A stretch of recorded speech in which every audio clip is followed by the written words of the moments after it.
लोकतंत्र में प्रतिपक्ष की आवाज जितनी बुलंद होगी, लोकतंत्र उतना मजबूत होगा। ये मनुवादी है, ये मनुवादी है। हमें संरक्षित करिए, ऐसे नहीं चलता। मनुवाद दलित, पिछड़े, आदिवासियों के ऊपर जिस तेवर और जिस बेबाकी के साथ मल्लिकार्जुन खड़गे ने सवाल पूछा, बात इस पर भी हो। ये मनुवादी है, ये मनुवादी है। इसीलिए इन लोगों को यहाँ पर जगह नहीं है। ये मनुवादी है। वो स्त्रियों को शिक्षण देना नहीं चाहते, दलितों को शिक्षण नहीं देना चाहते, संस्कृत नहीं पढ़ने देते। और ऐसे लोगों को अगर यहाँ पर जगह मिली, चुन चुन के अगर आप डालें, तो ये देश में एजुकेशन सिस्टम खत्म। हमें संरक्षित करिए, ऐसे नहीं चलता।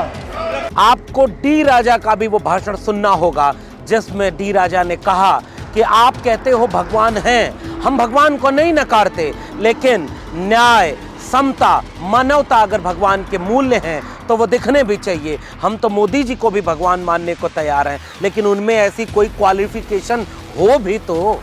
We want to celebrate our religion, provided you should give equal opportunity to everybody. That's all. We are not against God. If you say love is the God, if you say fraternity is the God, if you say something, humanity is God, yes, we want to see. Even we are ready to accept Modi as a God man, provided you should be having such a qualification. The problem is you are having no such qualification, we cannot believe it. हमें संरक्षित करिए, ऐसे नहीं चलता। तो ये है नई संसद और यह है लोकतंत्र की खूबसूरती। संविधान निर्माता बाबा साहब अम्बेडकर और छत्रपति शिवाजी महाराज समेत 15 महान विभूतियों की मूर्तियां अपनी जगह से हटाकर पीछे कोने में रखा दिया। A nationalist party like the BJP will feel comfortable with the silence on the tragedy of Manipur. Keep your hands on your heart and think about the 60,000 people who are linguistic in relief camps. हमें संरक्षित करिए, ऐसे नहीं चलता। क्यों ऐसी बातें करते हो, घमंडी बातें क्यों करते हो? अरे आज तो तुम एनडीए की सरकार अब बोल रहे, नहीं तो बीजेपी भी नहीं बोलते थे। ये मोदी की सरकार, ये मोदी चलाएगा, मोदी है तो सब कुछ मुमकिन है। प्रोफेसर मनोज झा ने जातिवार जनगणना से लेकर जेल में बंद तमाम सामाजिक कार्यकर्ताओं के मुद्दे पर सरकार को घेरा। जातिगत जनगणना की मांग की थी, कोर्ट में आया, कोर्ट में कौन खड़े हुए यहाँ नाम लूं? सॉलिसिटर जनरल ने रोकने की कोशिश की। किसके इशारे पे हो रहा है? एक तरफ आप कहते हैं वंचितों का कोई नुकसान नहीं होने देंगे, और दूसरी तरफ आप इस प्रकार की कोशिशें करते हैं। क्यों आज भी उमर खालिद, मीरान हैदर, खालिद सैफी जैसे जवान जो सरकार की आलोचना को देश की आलोचना बना दिया गया? A nationalist party like the BJP will feel comfortable with the silence on the tragedy of Manipur. Keep your hands on your heart and think about the 60,000 people who are linguistic in relief camps. हमें संरक्षित करिए, ऐसे नहीं चलता। CPI ML के नेताओं ने police कानून में बदलाव के सवाल को उठाकर लोकतंत्र की चिंता को जाहिर किया।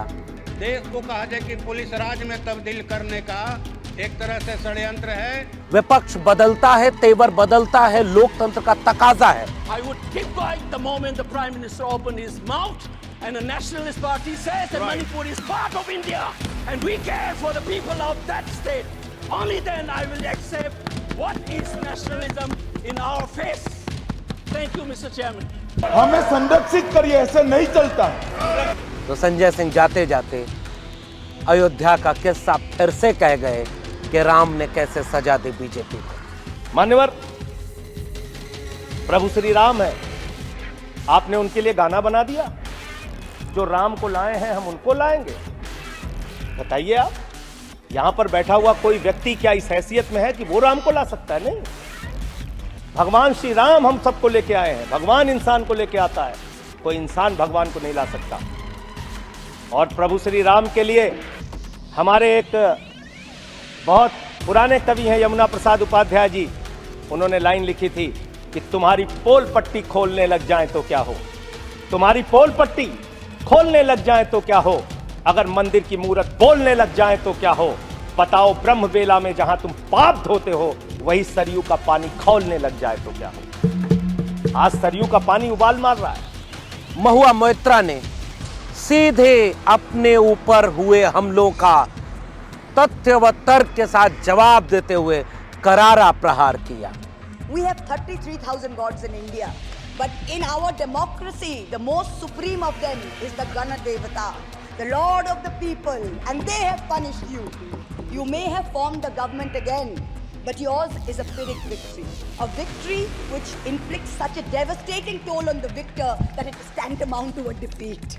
विपक्ष बदलता है, तेवर बदलता है, लोकतंत्र का तकाजा है। राहुल गांधी ने लोकसभा में नेता प्रतिपक्ष के तौर पर भाषण देते हुए महफिल लूटी, क्रांतिकारी भाषण दिया, मगर असली खेल विपक्ष के और भी नेताओं के द्वारा जो कल हुआ, चर्चा उस पर भी होनी चाहिए।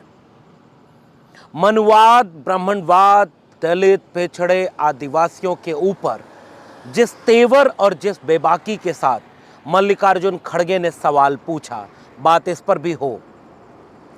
आपको डी राजा का भी वो भाषण सुनना होगा जिसमें डी राजा ने कहा कि आप कहते हो भगवान हैं, हम भगवान को नहीं नकारते, लेकिन न्याय, समता, मानवता अगर भगवान के मूल्य हैं तो वो दिखने भी चाहिए। हम तो मोदी जी को भी भगवान मानने को तैयार हैं, लेकिन उनमें ऐसी कोई क्वालिफिकेशन हो भी तो। प्रोफेसर मनोज झा ने जातिवार जनगणना से लेकर जेल में बंद तमाम सामाजिक कार्यकर्ताओं के मुद्दे पर सरकार को घेरा। महुआ मोइत्रा ने सीधे अपने ऊपर हुए हमलों का तथ्य व तर्क के साथ जवाब देते हुए करारा प्रहार किया। सीपीआई एमएल के नेताओं ने पुलिस कानून में बदलाव के सवाल को उठाकर लोकतंत्र की चिंता को जाहिर किया। तो संजय सिंह जाते जाते अयोध्या का किस्सा फिर से कह गए कि राम ने कैसे सजा दी बीजेपी को। तो इस बार जिस बात का हम बार बार आपसे अंदेशा जाहिर कर रहे थे कि लोकतंत्र में प्रतिपक्ष की आवाज जितनी बुलंद होगी, लोकतंत्र उतना मजबूत होगा, सत्ता को निरंकुश होने से बचाएगा। और सुनिए मल्लिकार्जुन खड़गे ने कैसे विश्वविद्यालयों में आरएसएस के लोगों का कब्जा जब कहा तो कैसे सत्ता तंत्र तिलमिला उठा। हमारी शिक्षा प्रणाली पर 10 सालों में बीजेपी आरएसएस के लोगों ने कब्जा कर लिया है। यूनिवर्सिटीज के vice chancellors, professors, NCERT, CBSE सब में आरएसएस का कब्जा है और अच्छे विचार वालों को वहां पर कोई जगह नहीं है।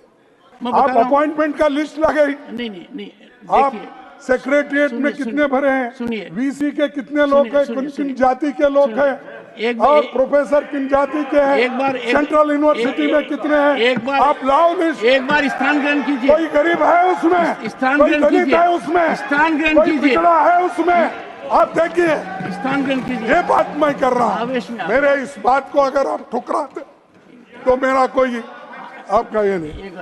ये विचारधारा जो है देश के लिए, उनकी विचारधारा खतरनाक है, इसलिए मैं चाहता हूं ये मनुवादी है, ये मनुवादी है, इसीलिए इन लोगों को यहाँ पर जगह नहीं है। ये मनुवादी है, वो स्त्रियों को शिक्षण देना नहीं चाहते, दलितों को शिक्षण नहीं देना चाहते, संस्कृत नहीं पढ़ने देते, और ऐसे लोगों को अगर यहाँ पर जगह मिली, चुन चुन के अगर आप डालें तो ये देश में एजुकेशन सिस्टम खत्म और संविधान का उद्देश्य भी आप खत्म। लोकसभा, राज्यसभा में अब चर्चा होने लगी है कि विश्वविद्यालयों में जो कुलपति नियुक्त किए गए, प्रोफेसर नियुक्त किए गए, वो कैसे आरएसएस के विचारधारा के लोग वहां पर भर दिए गए। यही तो हम बहुत दिनों से आपसे कह रहे थे। हमारे जैसे लोगों की नौकरी इसीलिए छीनी गई क्योंकि हम आरएसएस को नहीं मानते, और हम आरएसएस को वैसे ही देश को तोड़ने और बांटने वाला मानते हैं, आपस में लोगों को लड़ाने वाला मानते हैं, जिसको मल्लिकार्जुन खड़गे जी ने सदन में तेवर के साथ कह डाला। मनुवाद को फिर से स्थापित करने वाला, देश को तोड़ने वाला, लोगों को बांटने वाला विचार है आरएसएस। और कल्पना करिए कि जब लोकसभा अध्यक्ष की कुर्सी हो या राज्यसभा के सभापति की कुर्सी हो, उस पर बैठा व्यक्ति किसी एक संगठन, किसी एक पार्टी का नहीं रह जाता, तो किस हक से राज्यसभा में सभापति, किस हक से, किस नियम से जगदीप धनखड़ राज्यसभा के सभापति आरएसएस को डिफेंड करने के लिए खड़े हो गए? कोई व्यक्ति आरएसएस का सदस्य है तो क्या ये अपने आप में अपराध है? किस बात का क्रिमिनल है? एक संस्था है, राष्ट्र का कार्य कर रही है कि वो देश हित का संगठन है। ये जिम्मेदारी आपकी नहीं है। आप निष्पक्ष और तटस्थ होकर उस कुर्सी पर बैठिए और जितना सत्ता पक्ष को मौका दिए हैं उतना ही विपक्ष को भी मौका दीजिए। बात बात में लोग काटते रहे, क्योंकि इसकी पिछले 10 साल में इस देश में किसी को आदत नहीं रही सवालों को, तीखे सवालों को सुनने की, कठोर सवालों को सुनने की। वो आदत सदन के भीतर भी लोगों की नहीं रही, वो आदत देश के बाहर समाज में भी लोगों को नहीं रही। लेकिन विपक्ष बदलता है, तेवर बदलता है, लोकतंत्र का तकाजा है। और अभी जब हम और आप बात कर रहे हैं तब तो आधा विपक्ष बोला है। इसलिए बार बार आपको जाकर मल्लिकार्जुन खड़गे के भाषण को सुनना होगा। गांधी के हत्यारे गोडसे के साथ खड़े होने वाले आरएसएस पर उन्होंने सवाल उठाया। बाबा साहब डॉक्टर भीमराव अंबेडकर समेत तमाम बहुजन महापुरुषों की मूर्तियों के हटाए जाने का सवाल उठाया। आरएसएस लोगों के द्वारा विश्वविद्यालयों में प्रोफेसर और तमाम चीजों पर कब्जे का सवाल उठाया और मनवाद को फिर से स्थापित करने के प्रतिरोध का सवाल उठाया। इसलिए मल्लिकार्जुन खड़गे के भाषण में आपको आइडिया ऑफ इंडिया का भाषण सुनाई देगा। संविधान निर्माता बाबा साहब अंबेडकर और छत्रपति शिवाजी महाराज समेत 15 महान विभूतियों की मूर्तियां अपनी जगह से हटाकर पीछे कोने में रखा दिया। लाखों लोग आकर वहां श्रद्धांजलि अर्पण करते थे, लेकिन आप डर कर वहां पर प्रोटेस्ट होते हैं, इसीलिए वहां हटाओ, पीछे ढको। और किसकी मूर्ति? जो आजादी दिलाए महात्मा गांधी, जो संविधान बनाया डॉक्टर बाबा साहब अंबेडकर, छत्रपति महाराज, ऐसे लोगों को आप पीछे हटा के कोई देखना नहीं, ऐसा करते हो। और उसके लिए लड़ाई हमने लड़ी सर। मैं अभी स्टूडेंट्स था, उस वक्त हमने इस बाबा साहब अंबेडकर के मूर्ति को बिठाने के लिए हम लड़े। कभी घमंड मत करना, कभी घमंड मत करना, कभी घमंड मत करना। तकदीर बदलती रहती है, तकदीर बदलती रहती है, शीशा वही रहता है, बस तस्वीर बदलती रहती है। और इसलिए आपको बार बार वो भाषण जाकर सुनना होगा। और दूसरा भाषण जिसके बारे में मैं आपको फिर से सलाह दे रहा हूं, आप आगे भी सुनिएगा। डीएमके, करुणानिधि की पार्टी, स्टालिन की पार्टी के क्रांतिकारी नेता, बहुजन नेता ए राजा के भाषण को भी आपको सुनना होगा। ए राजा ने जिस तेवर के साथ, जिस निर्भीकता के साथ न्याय, समता, मानवता के नाम पर भगवान और गॉड के सामने भी एक चैलेंज खड़ा किया कि अगर मानव मानव में बराबरी नहीं है तो हम किसको माने। मौका देखते ही ए राजा ने वह भी याद दिलाया कि कैसे हजारों, लाखों, करोड़ रुपए का झूठा घोटाला कराने की बात करने वाला विनोद राय, आज तक वो कोई घोटाला साबित नहीं हुआ जिसके नाम पर तमाम बहुजन नेताओं को जेल में डाल दिया गया था कांग्रेस की सरकार में। और ए राजा ने मौका देखकर कहा कि ऐसे झूठे लोगों को आपकी सरकार यानी बीजेपी की सरकार ने संवैधानिक पद दे दिया। The number that has been, sir, the number that has been coined when 1,76,000 is not the product of Rahul. It's the product of Vinod Rai. Now your pet baby. Occupying the constitutional post. Mr. Raja. Occupying the constitutional post. Mr. Raja. How dare? Mr. Am I not Raja. entitled to say you conspirate? Mr. Raja. Am I not entitled to say you did a conspiracy Mr. Raja. to Mr. oust the Raja. UPA government? Mr. Raja. यह देश कैसे चलेगा? महुआ मोइत्रा ने मौका देखा तो कहा कि सबसे बड़ा अगर देवता कोई होता है तो वो गण देवता, जन देवता, गणतंत्र में सबसे बड़ा कोई है तो जनता है। और उसके बाद सिलसिलेवार गिनवाते हुए उन्होंने कहा कि कुछ लोगों को गुमान हो गया था कि वो देवता हैं, उनका गरूर इस देश की जनता ने तोड़ दिया। जहां जहां गए हारे, बंगाल हारे, यूपी हारे, महाराष्ट्र हारे, पंजाब हारे, जाने कितनी जगह पर हारे। ये जनता की जीत है।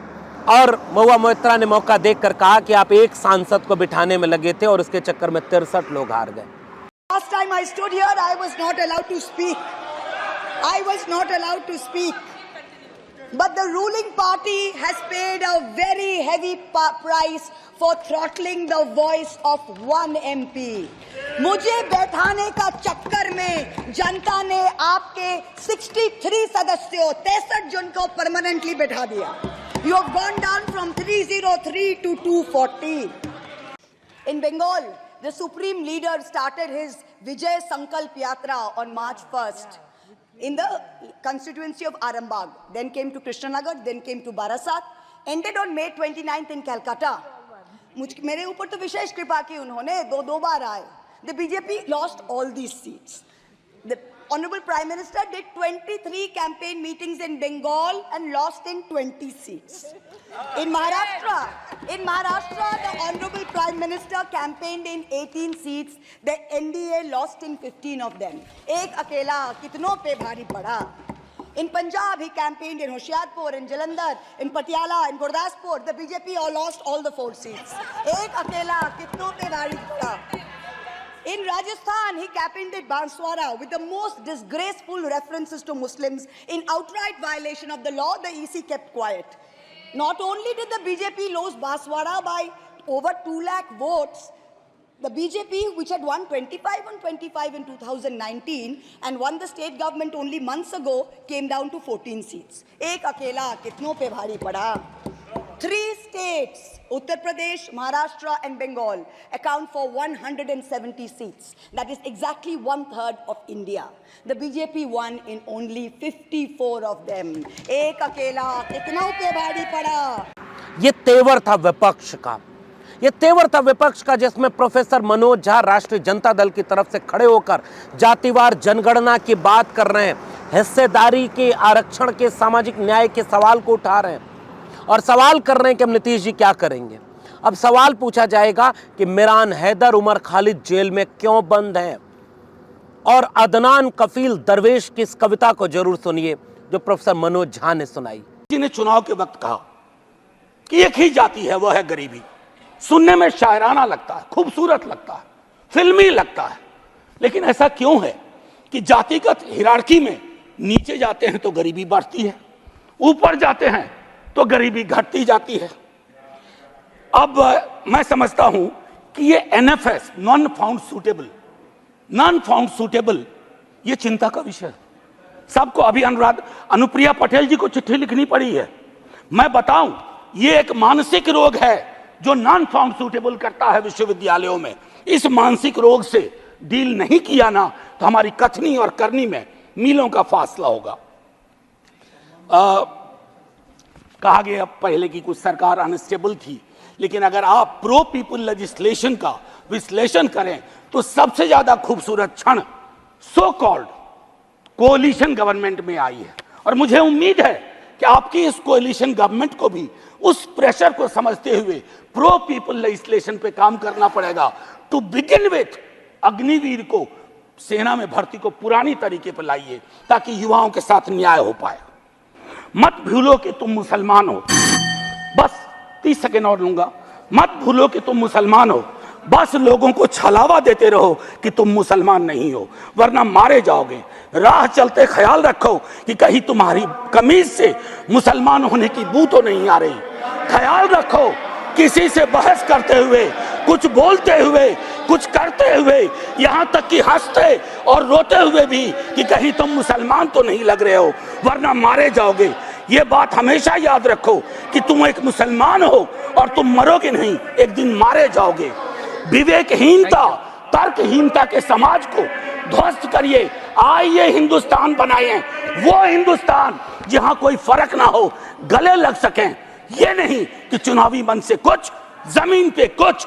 जय हिंद मैम, जय हिंद। और संजय सिंह अपने तेवर के साथ अयोध्या के सवाल को कैसे उठा रहे हैं, इसको जरूर देखिएगा। मान्यवर, प्रभु श्री राम है, आपने उनके लिए गाना बना दिया। जो राम को लाए हैं हम उनको लाएंगे। बताइए आप, यहां पर बैठा हुआ कोई व्यक्ति क्या इस हैसियत में है कि वो राम को ला सकता है? नहीं। भगवान श्री राम हम सबको लेके आए हैं। भगवान इंसान को लेके आता है, कोई इंसान भगवान को नहीं ला सकता। और प्रभु श्री राम के लिए हमारे एक बहुत पुराने कवि हैं यमुना प्रसाद उपाध्याय जी, उन्होंने लाइन लिखी थी कि तुम्हारी पोल पट्टी खोलने लग जाए तो क्या हो, तुम्हारी पोल पट्टी खोलने लग जाए तो क्या हो, अगर मंदिर की मूरत बोलने लग जाए तो क्या हो, बताओ ब्रह्म बेला में जहां तुम पाप धोते हो वही सरयू का पानी खौलने लग जाए तो क्या हो। आज सरयू का पानी उबाल मार रहा है। अयोध्या में जो हालात हैं वो आपको देखना चाहिए। और अयोध्या के परिणाम से आप नाराज हुए, नाराज होना बनता है, लेकिन उसके कारण आपने सोचे? राम पथ गमन मार्ग, अयोध्या हारे आप, प्रतापगढ़ हारे, सुल्तानपुर हारे, कौशांबी हारे, सीतापुर हारे, रामपुर हारे, श्रावस्ती हारे, प्रयागराज हारे, चित्रकूट हारे। जहां जहां से प्रभु श्री राम गुजरे थे वो सारी सीटें आप लोग हार गए। सिलसिलेवार तरीके से महाभ्रष्टाचार कहां हुआ, कितने करोड़ रुपए अयोध्या के नाम पर खर्च हुए और पहली बारिश में वो सारे पैसे धुल गए, बह गए, इसका तेवर विपक्ष ने आज उठाया है। तो ये है नई संसद और ये है लोकतंत्र की खूबसूरती। और अभी तो अखिलेश यादव का भाषण होना बाकी है जब हम और आप बात कर रहे हैं। ये विपक्ष का तेवर है जो उन चुभते हुए सवालों को आंख में आंख डाल करके पूछता है। और जरा देखिएगा इन लोकसभा अध्यक्ष के बिहेवियर को और राज्यसभा के सभापति के बिहेवियर को। और फिर से जाते जाते मैं एक सवाल करते जा रहा हूं, क्या राज्यसभा के सभापति की कुर्सी पर बैठा व्यक्ति आरएसएस को डिफेंड कर सकता है क्या? और कौन से नियम के साथ? जरा रूल बुक दिखाओ आप भी। क्या किसी संस्था का सदस्य होना अपराध है? क्या आप यही कर रहे हैं? आप कब्जे जैसे शब्द का उपयोग कर रहे हैं। कैसे अलाउ कर सकता हूं? आप कह रहे हैं एक संस्था ने कब्जा कर लिया, बिल्कुल गलत है। मान लो कोई व्यक्ति आरएसएस का सदस्य है, तो क्या ये अपने आप में अपराध है?